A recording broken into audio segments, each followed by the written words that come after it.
Hello, John here, and welcome to another video. In this video I'm going to be talking about these books.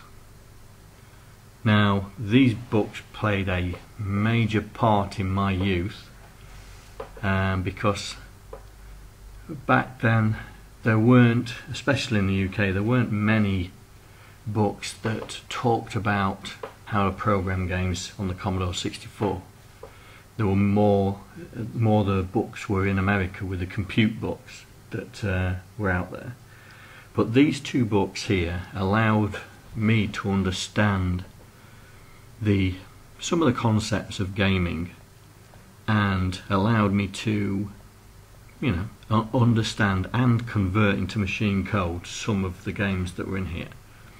Now, it's taken me a while, but I've managed to get hold of the two books. So I have, as you can see from the picture, I have the physical books in my hand, and as you can hear, there you go, that's the first one just being flicked through. And what I'm going to do is, I've spent quite a bit of time typing in the first books games. So yeah, it's a little bit sad, but yeah, I've typed in quite a few of the games from the first book using the modern techniques. Now, to help you guys, there are PDFs of the books. There you go. And what I'm going to do is I'm going to put the PDFs of the books into my GitHub drive, so you'll be able to peruse these books at your own leisure as well. And the beauty of the PDFs is typing in the code is a little bit easier, because most of the PDFs out there have also got optical character recognition text over the top of them, so you can just literally do a copy and paste. But what we're going to do, or what we're going to do in this video, we're going to concentrate on this book. So this is the book we're going to look at, and there are 30 games, I think. So if we skip through, there we go. So if I do it like this, so we've got 30 games, starting from Paranoid, Poetry, Turkey, Quack, Laser Tower, and yes, I have typed nearly all of these games in. The interesting one we're going to look at later on and spend a bit of time on is Lunar, because we're currently going through the process of working out the technologies and the code to allow us to write this program.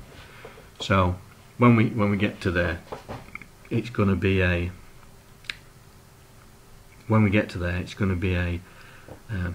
big learning, because we need to understand how they work, how Clifford and Mark Ramshaw worked out the mathematics behind it. So I have created in CBM Studio a project called Commodore 64 Games Book, and there are all the games I have typed in down to 30, which is Invaders, and these games do all work. And so what I'm going to do is, because this is taking me down memory lane, is we're going to go through a number of them, if not all. Might be more than one video, but it's just to understand the techniques that were used to program these games, and for us, the teenage bedroom coders. So we'll go back to the book and we'll say, right, page 9. So we'll go to page 9 and we'll start with Paranoids. So here we go, Paranoid. Now the scan of the picture is not really that good, but there is a picture there. You know, I'd have to take a, I mean it's really dark in the book as well. That's probably why it didn't scan in. But there we go. So we'll go a bit further down. So we'll miss all this out, because this is just about typing it into the 64. So Paranoids. And it says, just sit back and watch the machine print a kaleidoscope of graphic patterns. When you've had enough, just stop the program for an entirely different pattern rerun. Just rerun the program. This is an easy short program that has impressive results, used to understand the machine's graphics capability, and something to occupy your screen while you're doing something else. So the guys, before we start, they actually explain, not in detail, just overview, the program structure. So for this particular program, lines 1 to 100 is just basically to set up the program. And then we've got lines 105 to 107, which plots around the XY point. Then we've got lines 110 to 115, which works out the screen size and changing X and Y, making sure it stays within the screen. Lines 20 to 140, it randomly creates the delta of X and delta of Y, so the difference where it's going to go, and then it loops round, and then line 1000 is the subroutine to plot X and Y. And the important variables are V, which is the video chip, X and Y, DX, DOI, then we've got some temporary storage, X1, Y1, YA, YB, XA and XB. Bit positioning, so that's basically the bit inside the byte. The bit we're going to set, and the byte that we want to change. So in this book, like I said before, so here's the listing. It's got OCR done on it. So if you highlight, see, you can actually copy the text right out of the book and then paste it into CBM Studio. So if I minimize this and then open up Paranoids, there we go. So this is just basically copied and pasted straight into CBM Studio. Now the first thing I noticed, as a pretty experienced Commodore Basic programmer, is this really is an illegal operation. But because the way the Commodore Basic works is if it doesn't find it as a keyword like poke, it treats it as a variable, and what it does, it uses the first two characters and it says, right, that's the variable. So in this program, this background doesn't equal 1. It's BA that equals 1. Not background, it's BA. And you'll notice this later because they use BA here. Now, in the code, in the actual book itself, there it is. They put it in the book itself, which is really strange. But put a caveat in there. These books were never bug free. You know, you would type them in and then you would excitedly save them and then run them, or in my case, don't save them and then run them, and then it crashed and then you had to switch off the computer and then you had to type it back in. Yeah, I learned that lesson pretty quick. You know, type it in, save it, type it in, save it, type it in, save it. Always the way, because as we all know, the Commodore 64 and the computers back in those ages didn't have resident stay memory. You know, once you switched it off, it was gone. So I've typed it in, and if you remember in the book it was saying lines 0 to 100 was to set the whole thing up, yeah? So what they're doing is they're poking 55 with 255. So we need to get the memory map up. So let's find out what 55 is.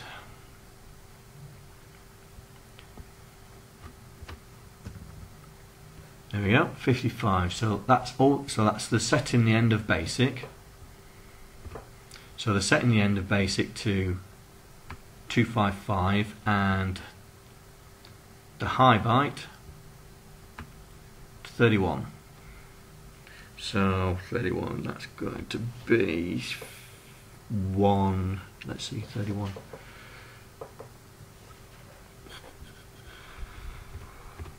That's going to be 1F. FF. Yeah, so they're saying the top of basic is 1FFF. So any variables created would be below that, and the reason why they're doing that is because they need bits 2000 onwards for the high resolution map.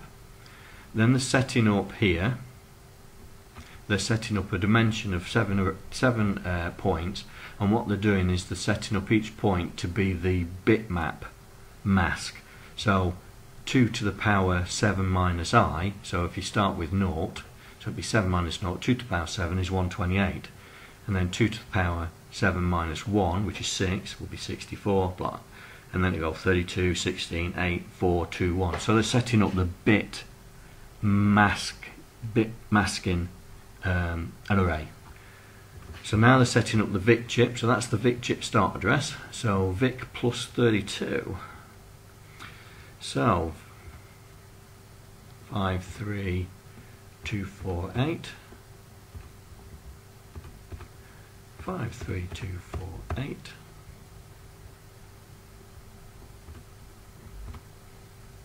plus 32 is DO20. So if we go back to DO20, I think that's the background. Now it's the border colour. So they're setting the border colour. So that's the background colour. So they're setting it to black, and then 24. I think that's 18 DO18. So go back. Whoops, don't want that. Want that one. 18.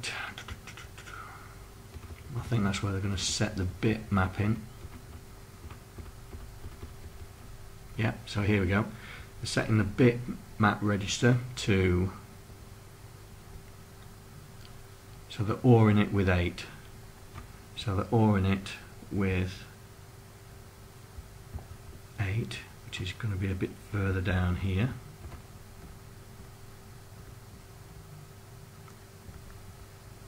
Bits 1 to 3. Yeah, so they're setting the VIC bank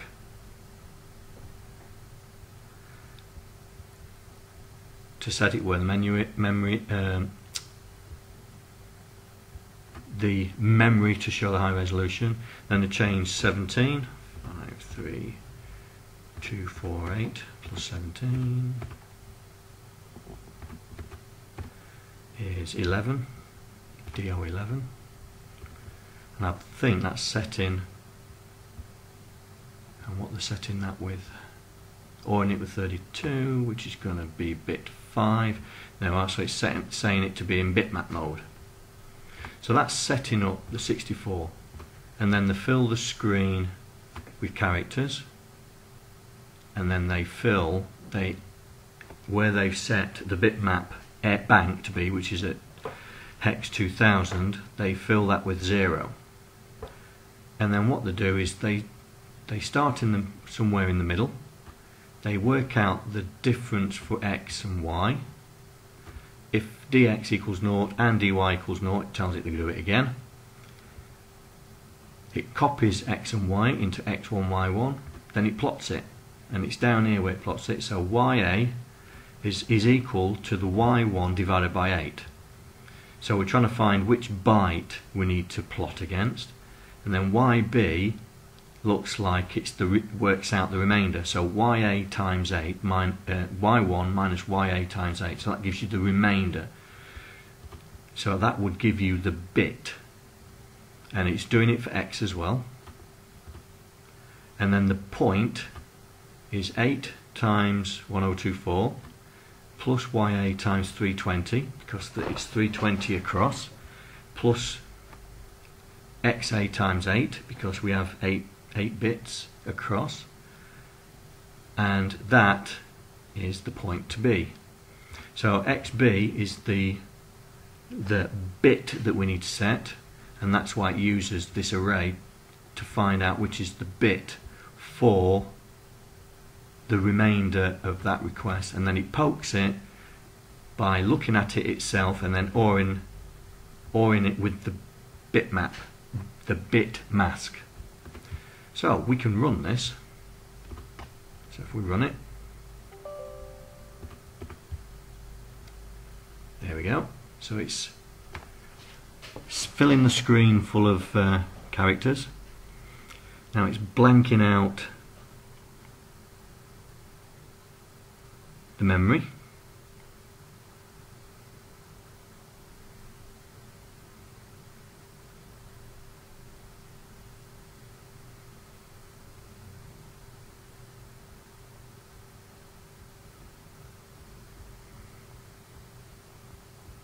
Oh, this takes so long. And there we go. So it's now randomly drawing a kaleidoscope type effect, and what it is it's picking out one point and then it inverts it to do the top, and if you look here, that's exactly the same as that. This one is the reverse of that, this one is this upside down, and this one is that upside down. So you're only working out one point, and then you're replicating it just by inverting one or inverting another. And if you leave it running, you end up with a very crazy looking thing. Now this,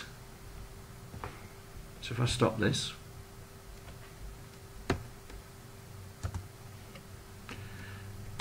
I'm trying to remember what run, stop and restore is.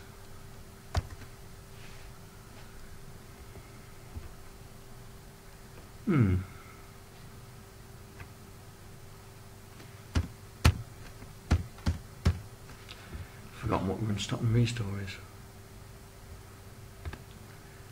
Right, here we go. Let's see if this works.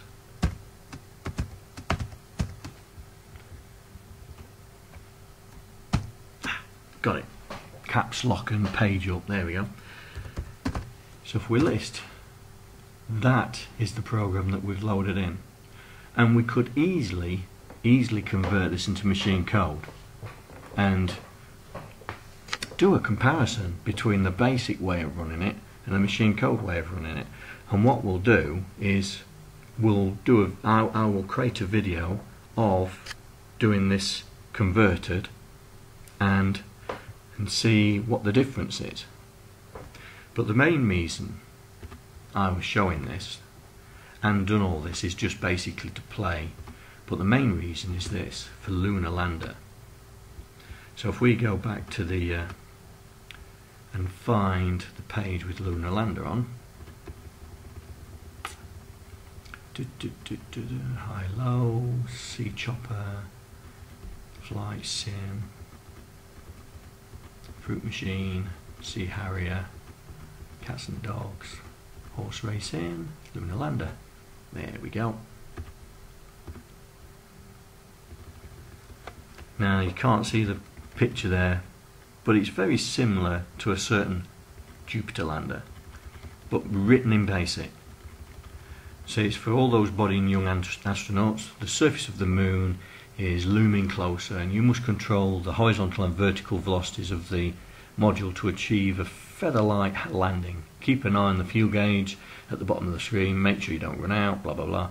And it's C and Z for left and right, and then you've got F3, F5, F7 for a quarter, half and full power thrust.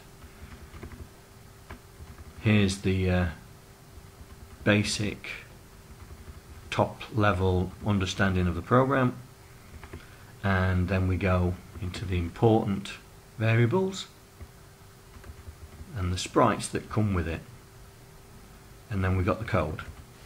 And yes, as I said before, I've written it all in. So here we go, here's Lunar Lander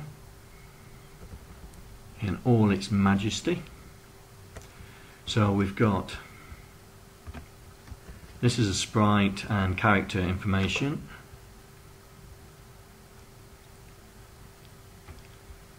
This is a screen setup, this is the initialization, and then the internal workings. Now if I run this,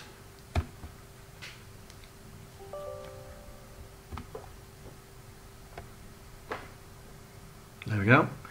So you've got 3 pads, we've got one here, and one here.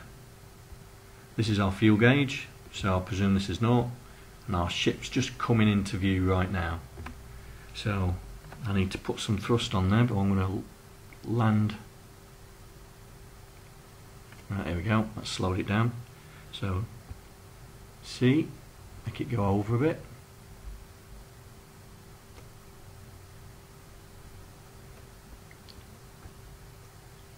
Let's get it up. There we go. So the fuel gauge is going down because I'm using fuel. And as you can tell, there's no sound. Right, I've let go of the fuel. I'm going to try and slow the drift. There we go. So I want to line it up. Gravity's starting now to take over.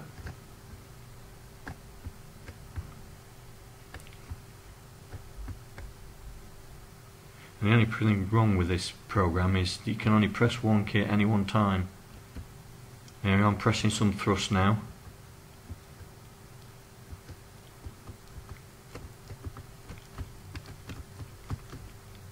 Can I do it? Can I do it? Can I do it? Can I do it?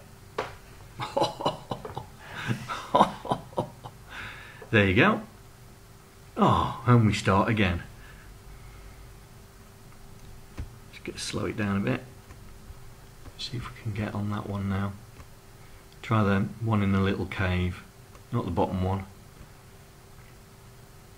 So we're making it move across, keeping gravity under control.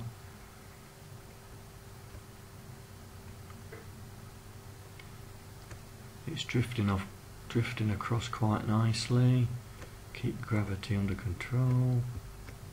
Slow it down, slow it down, slow it down, slow it down, slow it down. Back, back, back, back, back, come on, back. There we go. Not too much. Not too much. Oh, it's starting to go up.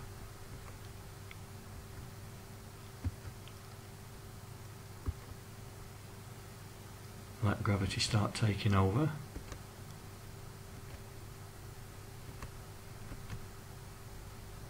And we've landed again. Now this is the sort of thing we want to do. This is the sort of thing we want to do with the lunar lander that I'm writing.